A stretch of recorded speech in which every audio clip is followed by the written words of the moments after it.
দর্শক, কোরবানির আগে চারদিকে হঠাৎ বিপুল আদরের হিড়িক। ১১ মাস খোঁজ না থাকলেও এখন দিনে ৫ বার গোসল করানো হচ্ছে। এই রহস্য জানতে আমরা মুখোমুখি হয়েছি ঝানু রাজনীতিবিদ নাটক নাসিরের। শরীফ ভাই, পলিটিক্স বুঝুন। নির্বাচনের আগে ভোটার আর ঈদের আগে কোরবানির গুরু, এই দুইয়ের উপর হঠাৎ ভালোবাসা বাড়া মানেই বুঝতে হবে সামনে বড় কোনো কোরবানি বা গদি পরিবর্তনের মিশন চলতেছে। এটা ভালোবাসা না, এটা হইল বড় ফাঁদ। আমি তো ভাই এই হাটের পরিস্থিতি বুঝতে এআইকে জিজ্ঞেস করছিলাম আমার ভবিষ্যৎ কি।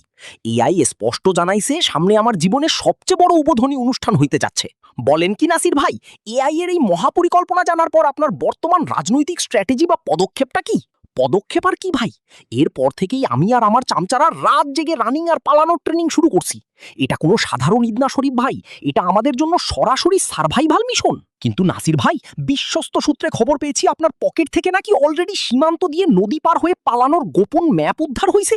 জনগণ জানতে চাই, এটা কি সেসব ভ্রমণ পরিকল্পনা নাকি আসল স্ক্যাম? আরে ধুর মিয়া, ওটা কোনো পালানোর ম্যাপ না, ওটা ছিল হাটের বাজেট ও ট্যাক্স ফাঁকি দেওয়ার মাস্টার প্ল্যান। দেশের বোকা জনগণ আর হাটের ছাগলরা আমাদের বিরুদ্ধে ষড়যন্ত্র করতেছে। ধুইডালান ভাই, ধুইডালান।